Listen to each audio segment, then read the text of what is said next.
This love whenever we have our good buddy Steve Foltz here from the Cincinnati Zoo and Botanical Gardens talking about host plants for butterflies. I think that we talked about this a couple of, maybe 2 or 3 months ago, but these look different today, what you've brought in for us to check out. Tell us about them.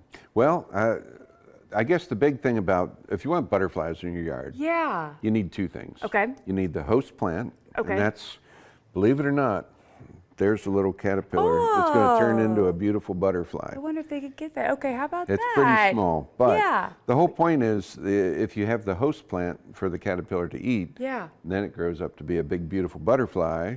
Then it needs nectar plants, which are here, so they can land on them and feed.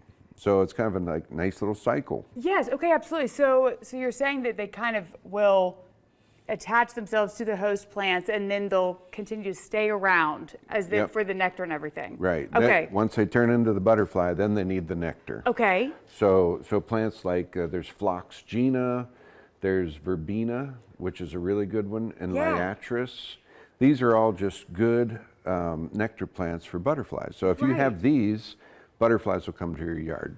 And that's pretty amazing. Now, in terms of keeping up and caring for these, are these difficult or on the easier spectrum in terms of water, shade, sun? There's one. This is an annual called Verbena bonariensis. Yeah. This is really easy to grow. And it's so pretty too with that purple in there. And the butterflies love that annual. And don't you just love that? It kind of finishes out the garden a little bit when you're able to see those big, beautiful butterflies in your garden and know that you're also, helping to provide them with nectar and the like. So, okay, so these are all different kinds here. What about, it's so funny because we were just saying that we were talking about Ale8 yesterday coming out with their new pawpaw flavor. You brought us, this is the pawpaw right here. Who would have thunk? The pawpaw, you need a couple different pawpaws or just 2 varieties, or just 2 of them, separate ones, to produce the fruit because they cross-pollinate. Gotcha, okay. And they're great in full sun. You want to kind of keep them in their back 40 though. You don't really want to put them in your front landscape. They will sucker around. Ah, okay.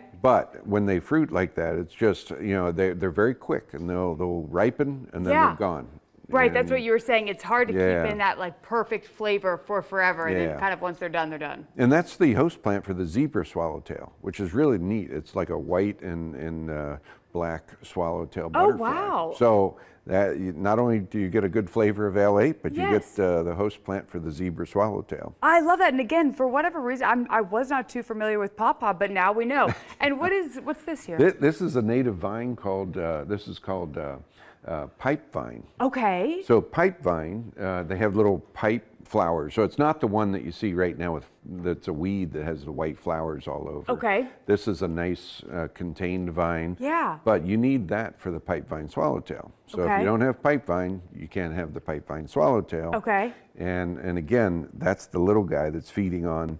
So another point to bring up is just because something's feeding on your plant doesn't mean you need to go out and spray, because that's what's going to turn into the butterfly. Right, gotcha. When do you know if it becomes a problem, right? If if your I've seen these completely defoliated, and they come back the next year. Really? Yeah, okay, so it's not even that big of anything, like you're just kind of... I think it's fine. Yeah. I love them. I just, the more plants you have, the better things are. So keep planting more. Absolutely. Now, will these attract both butterflies and also bees as well? Or is it just kind of these mostly for butterflies? Now, some will do bees too, but this right here, that's fennel. Smell that. Oh, really? So fennel attracts the black swallowtail. Okay.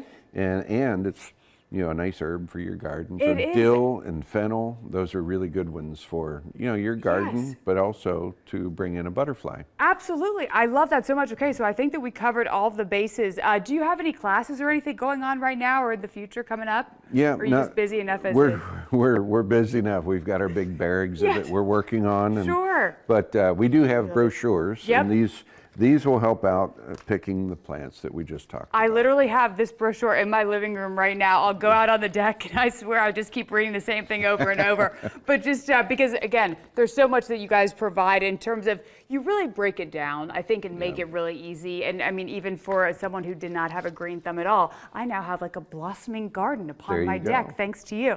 But yes, Steve, you're the best. Appreciate you. It is 10:14. We're going to be right back.